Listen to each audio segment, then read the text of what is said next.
Bien, estamos online. Bienvenidos a todos. Soy Will Graham. Os doy la bienvenida a mi despacho aquí en Almería, sureste de España. La meta en esta grabación es seguir con nuestros estudios sobre la Confesión de Londres 1689. Si el Señor quiere, lo que haremos en esta clase es estudiar el capítulo 1, artículo 4. Estas 5 líneas, Dios mediante, las leeremos y las expondremos hoy. Capítulo 1, artículo 4. Podéis conseguir este libro, por cierto, en Amazon muy fácilmente. Sale unos 6 euros.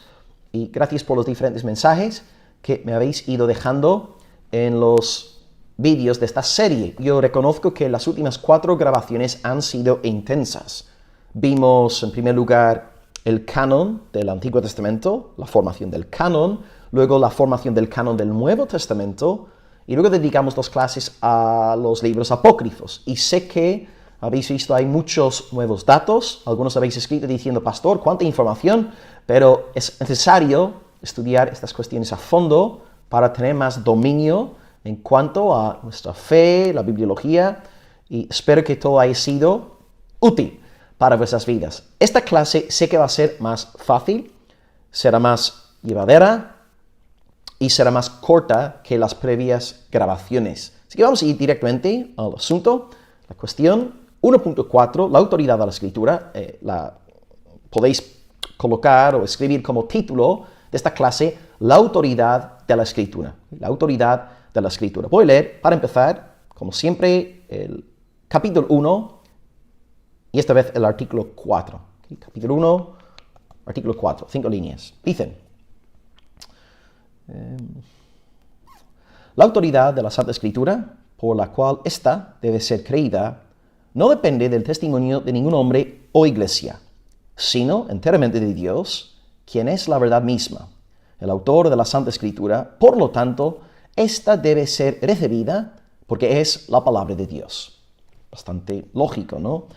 Repito, la autoridad de la Santa Escritura, por la cual ésta debe ser creída, no depende del testimonio de ningún hombre o iglesia, sino enteramente de Dios, quien es la verdad misma, el autor de la Santa Escritura.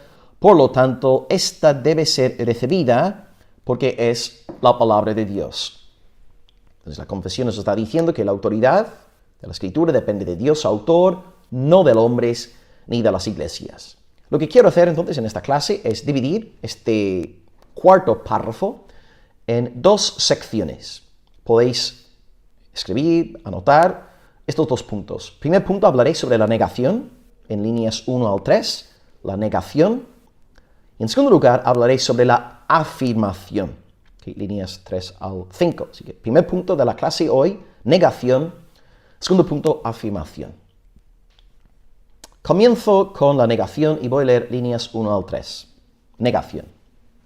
La autoridad de la Santa Escritura, por la cual ésta debe ser creída, no depende, ahí está la negación, no depende del testimonio de ningún hombre o iglesia. Hasta ahí. Y luego seguiremos en el segundo punto, hablando sobre la afirmación. La autoridad de la Escritura, la Biblia, no depende del testimonio de los hombres ni del testimonio de las iglesias. El creyente, es cierto, es llamado a testificar de la autoridad de la Escritura.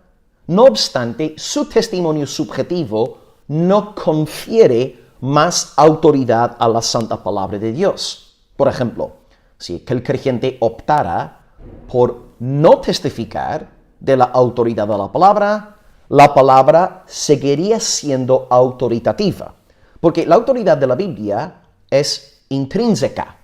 No depende de otra fuente, depende de la inspiración del propio Dios, el autor de la Sagrada Escritura. Entonces, lo que quisiera aquí resaltar es que la autoridad de la Biblia depende de su autor, depende de la autoridad divina detrás de la inspiración. Os pongo una ilustración. Yo vivo en un pueblo que se llama Aguadulce. Me imagino que muchos de vosotros nunca habréis oído hablar de Aguadulce.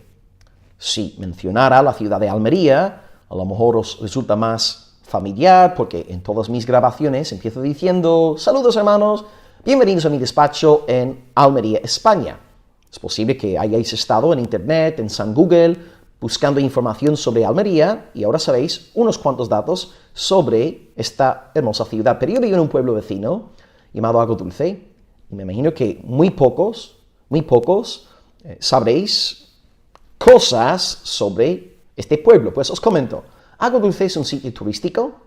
Aquí vienen muchos británicos, alemanes, belgas para pasar las vacaciones. Aquí hay sol, aquí hay playa. Pero si yo me topara con un hermano asiático, digamos que yo estoy predicando por Japón, estoy en Tokio y después del culto un hermano japonés me saluda y me pregunta por mi pueblo, pues yo le digo que vivo en Agodulce, en España, y le comento que hay playa. Pues está muy bien porque le he dicho la verdad y, en efecto, hay playa en Agodulce. Pero si yo no le digo que hay playa en Agodulce, si yo no se lo comento, la playa de Agodulce no desaparece por mi falta de testimonio. Veis que la playa aquí en Agodulce existe objetivamente. No depende de mi testimonio. Si digo que hay playa aquí, pues hay playa aquí. Pero si yo no digo que hay playa aquí, la playa aquí sigue existiendo. Hay una realidad objetiva. Y esto es lo que pasa con la autoridad de la Escritura. La Escritura tiene una autoridad intrínseca, inherente. En la Escritura hay una autoridad que emana del autor de la Escritura, el cual es, en última instancia, Dios. Él usó a diferentes hombres, pero fue su Espíritu Santo el que inspiró el texto sagrado.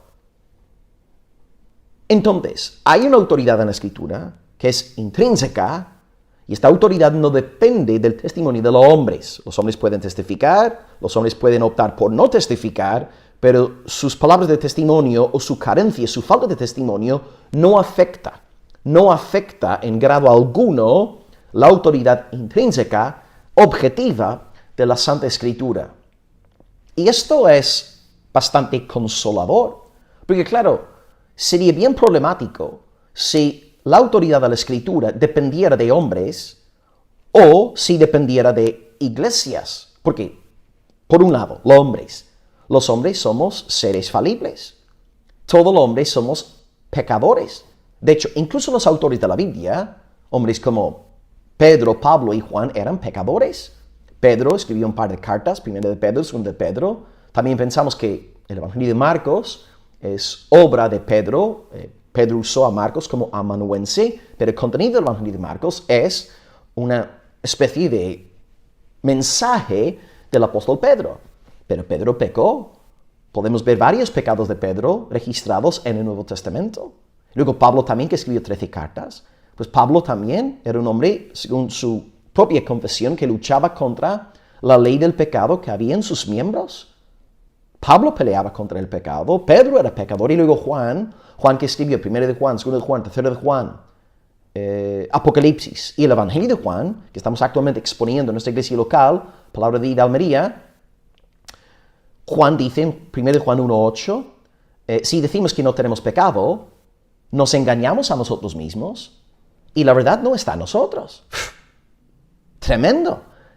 Pedro, pecador, Pablo, pecador, Juan, pecador. Si la autoridad de la Escritura dependiera de hombres, si dependiera de los autores de la Biblia, hermanos, tendríamos graves problemas. Y si la autoridad de la Biblia dependiera de iglesias, estaríamos metidos en el mismo problema, porque en última instancia, al fin y al cabo, las iglesias son fenómenos humanos.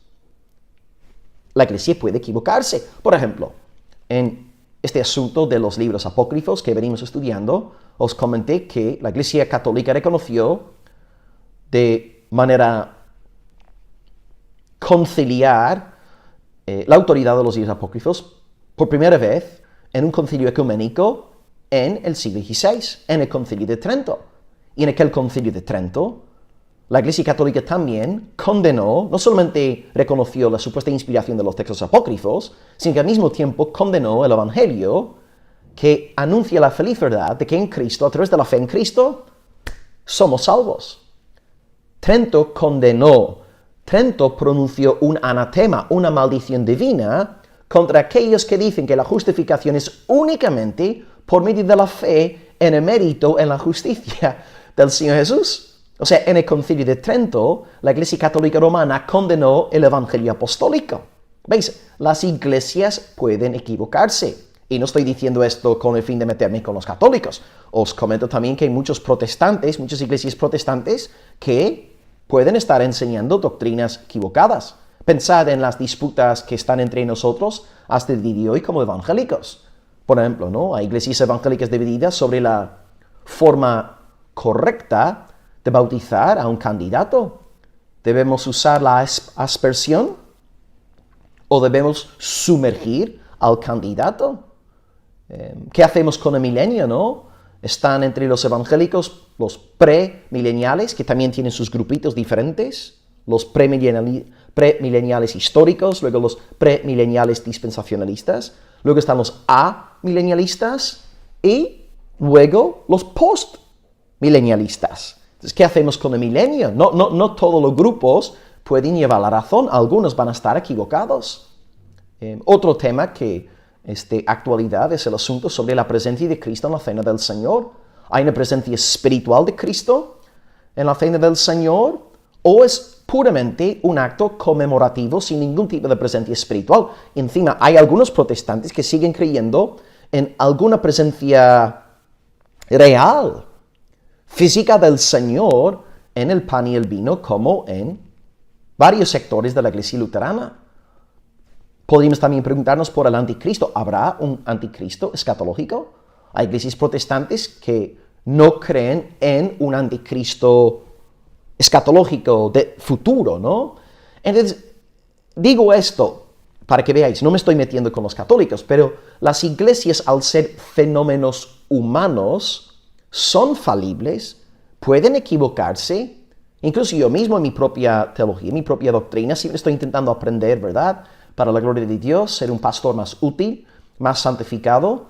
Mi deseo es dar más luz a la congregación donde el Señor me ha colocado, pero yo reconozco que estoy en un proceso de crecimiento en el Señor y ahora, hoy, hay cosas que creo que a lo mejor hace 5 años, 10 años no creía. Y seguramente en 5 años habrá nuevas verdades que abrazaré, que ahora mismo no veo con toda la claridad del mundo, ¿verdad? Hay ciertas secciones del libro de Apocalipsis que me cuestan la vida, pero estamos en este proceso de santificación, de crecimiento en la palabra del Señor. Digo esto porque si la autoridad de la Escritura dependiera de hombres, o si dependiera de iglesias, pues hermanos, estaríamos en arena, en las arenas movedizas de la sabiduría humana. El creyente en tal caso no tendría seguridad ninguna. Así que hay que recordar que la autoridad de la Escritura emana del autor, emana de Dios. El Espíritu Santo es su libro inspirado. Quisiera aquí comentaros un versículo muy útil que nos ayuda a entender esta idea, ¿no? La distinción entre el testimonio del hombre y luego la autoridad intrínseca, ontológica de la Sagrada Escritura. En 1 Tesalonicenses 2:13, yo sé que no está hablando de la Escritura en sí, está hablando de la palabra predicada de Dios, pero esta palabra predicada, al fin y al cabo, encuentra su raíz en la palabra escrita. Pero Pablo dice en 1 Tesalonicenses 2:13 que los hermanos ahí, en sus palabras, ahora cito textualmente, 1 Tesalonicenses 2:13, nosotros sin cesar damos gracias a Dios de que recibisteis la palabra de Dios que oísteis de nosotros y la recibisteis no como palabra de hombres, sino según es en verdad la palabra de Dios, la cual actúa en vosotros los creyentes. Entonces, aquí está Pablo, en Tesalónica, él testifica de la palabra de Dios, estuvo ahí 3 fines de semana predicando la palabra antes de tener que huir, porque los judíos querían lincharle, y él predicó la palabra del Señor. Pablo no era la autoridad está en la palabra. Y este principio se aplica perfectamente a lo que estoy intentando enseñaros en el artículo 1.4. Estamos aquí viendo que sí, Dios puede usar a hombres, puede usar a iglesias para testificar de su palabra, pero la autoridad de la palabra no está en los hombres, no está en las iglesias, la autoridad de la palabra está en la propia palabra. Así que podéis ahí apuntar 1 Tesalonicenses 2:13 como una buena ilustración de este principio. Es legítimo, entonces, que los hombres y que las iglesias den testimonio de la doctrina de la palabra. Sin embargo, hay que reconocer siempre que el poder, la autoridad de la Escritura depende únicamente del Señor Dios Todopoderoso. Y es por esta razón, por cierto, que nosotros como iglesias tenemos que estar examinándonos constantemente para ver si nuestras creencias y si nuestra conducta están en conformidad con la sabiduría de Dios. Que el Señor nos ayude a ser lo más bíblicos posible. Amén. Bien. Hasta aquí la negación. Entonces, la autoridad de la Escritura no depende del hombre, no depende de la iglesia. Ahora vamos a ver la afirmación del 1.4. Okay, este será el segundo punto de nuestro estudio. Y en este punto también voy a enseñaros un par de libros muy buenos que podéis conseguir si tenéis las ganas y el dinero, que es bastante importante. Bien, 1.4. Después de negar que la autoridad de la Escritura dependa del hombre y de la iglesia, el 1.4 dice: la autoridad de la Santa Escritura depende enteramente de Dios. Enteramente, hay que subrayar este adverbio, enteramente de Dios, quien es la verdad misma, el autor de la Santa Escritura. Por lo tanto, esta debe ser recibida porque es la palabra de Dios. Okay, entonces, la autoridad de la Escritura depende enteramente de Dios. Él es la verdad, Él es el autor de la Escritura, por tanto la autoridad de la Biblia debe ser recibida porque es la palabra de Dios. De nuevo, lo que he dicho antes es bastante lógico, todo esto no es complicado. Bien,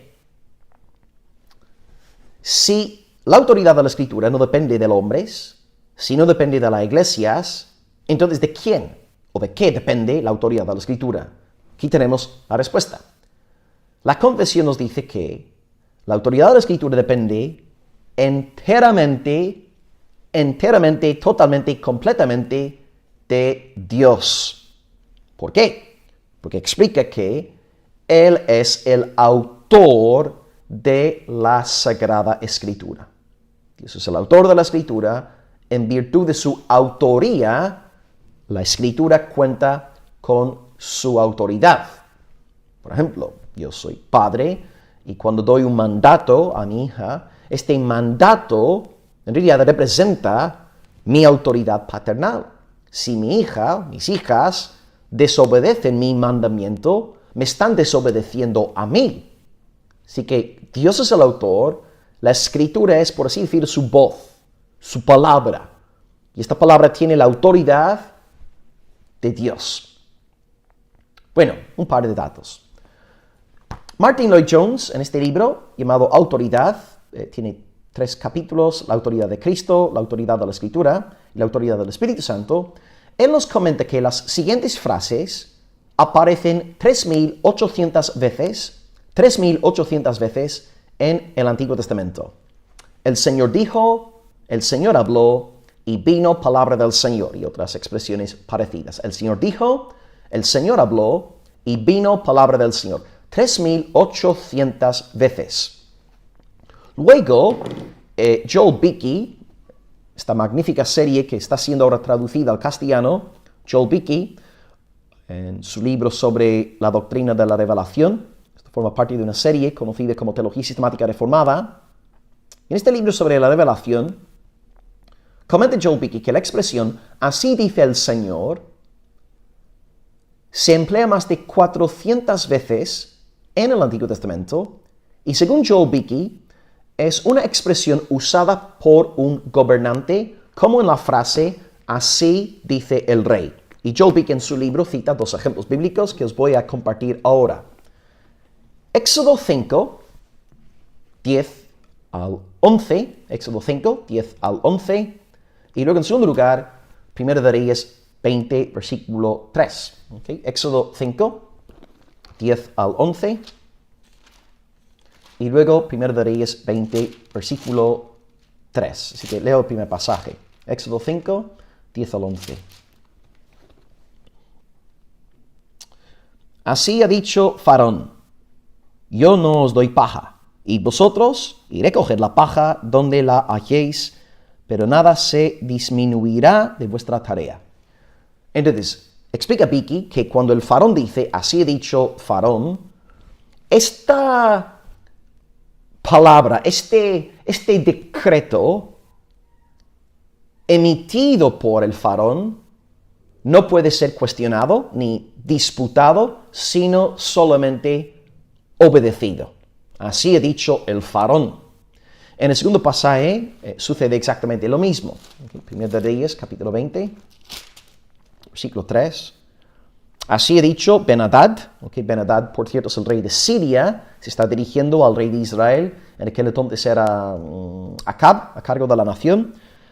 Y le dice a Acab, así ha dicho Ben-Hadad, tu plata y tu oro son míos, tus mujeres y tus hijos hermosos son míos.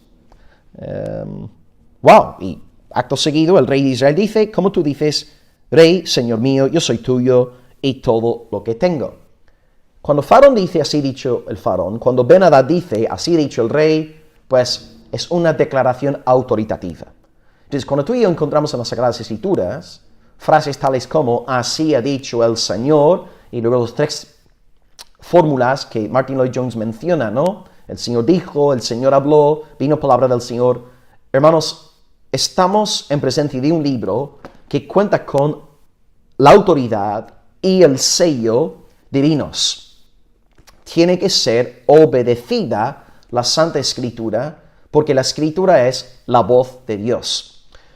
¿Cómo podemos comprobar que Dios es el autor de la Escritura? Bueno, tenemos un par de textos que hemos mencionado en otras clases, pero el clásico es 2 de Timoteo 3:16, que algunos de vosotros tendréis memorizado. Voy a citar apenas la primera cláusula. Dice, toda la Escritura es inspirada por Dios. Esto apoya lo que estamos viendo en el 1.4.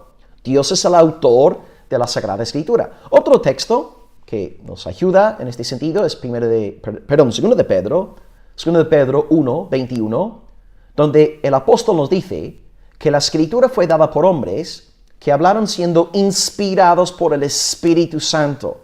Por tanto, cuando tú lees la Escritura, tienes que entender que detrás de esta Escritura hay un soplo, hay un mover, hay una hazaña del Espíritu Santo. Tú estás siendo expuesto a las maravillas del Espíritu Santo del Señor. Dios es, en un sentido muy real, el autor de la Santa Escritura. Por tanto, Wayne Grudem, él dice en su famoso libro Teología Sistemática, cito aquí textualmente Wayne Grudem, no creer o desobedecer a alguna palabra de la Biblia es no creer o desobedecer a Dios. ¡Wow! Vuelvo a repetir la cita. No creer o desobedecer alguna palabra de la Biblia es no creer o desobedecer a Dios.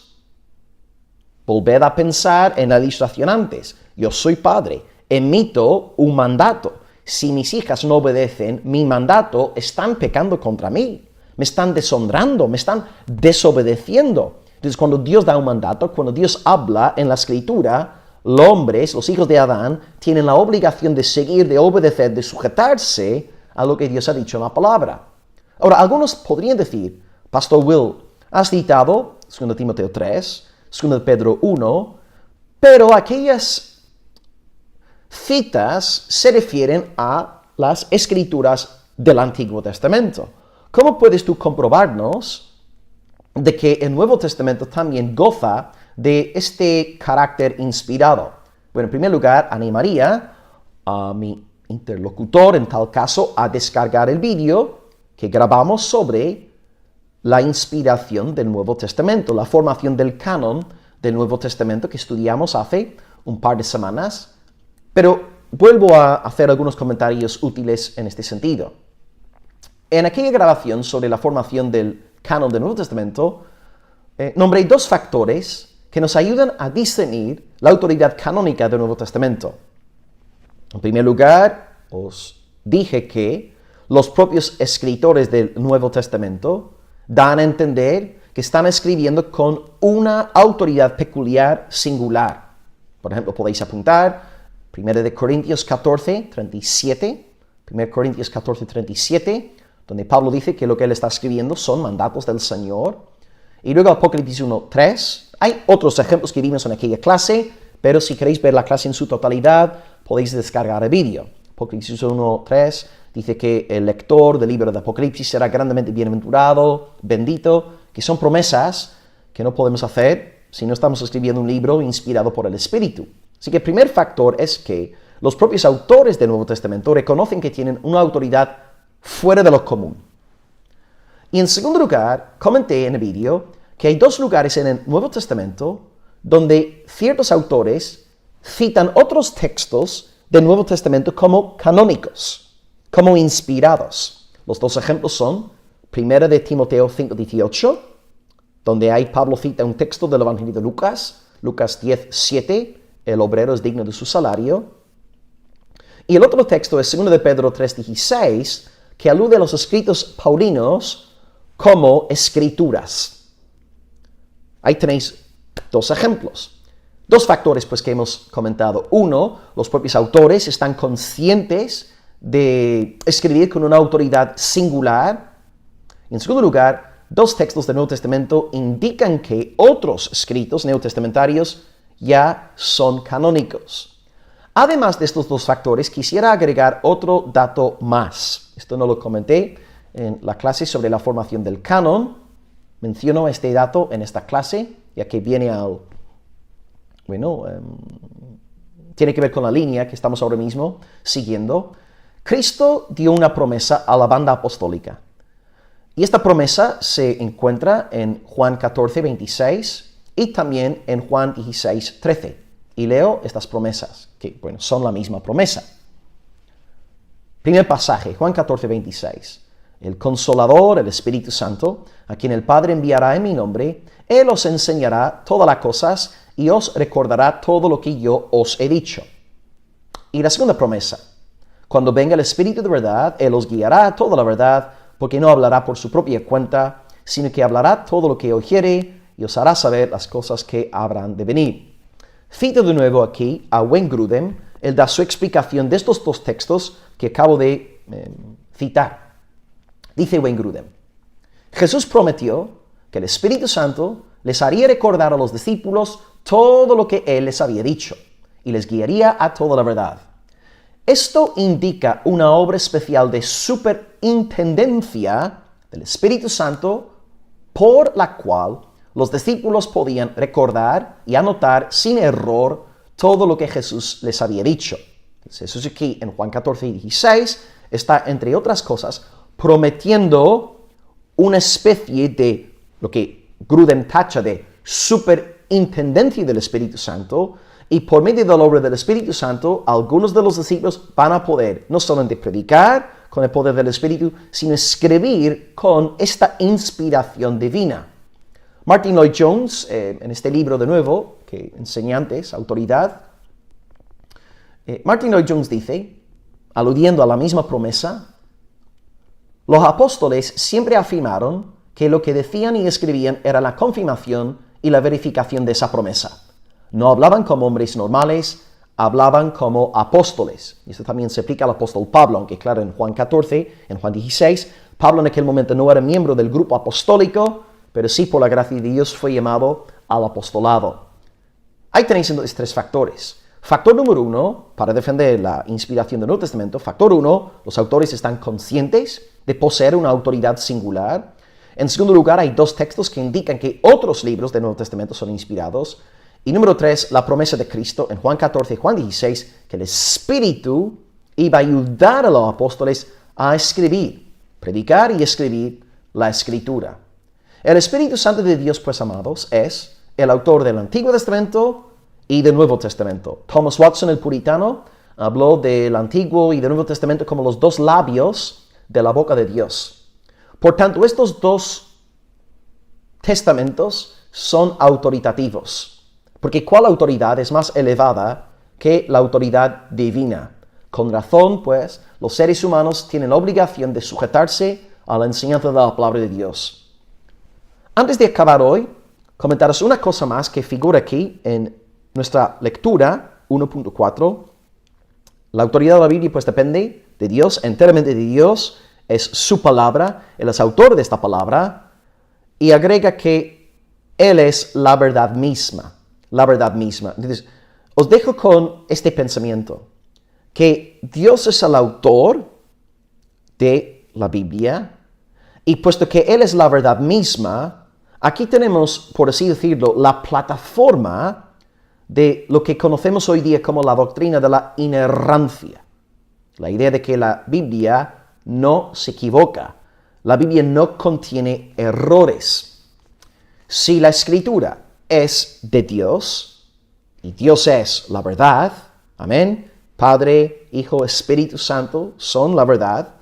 Si Dios es el autor de la Biblia y Dios es la verdad, necesariamente, como consecuencia lógica, la palabra de Dios no puede contener errores, ni mentiras, ni engaños. Por ejemplo, Números 23, 19, dice que Dios no es hombre para que mienta.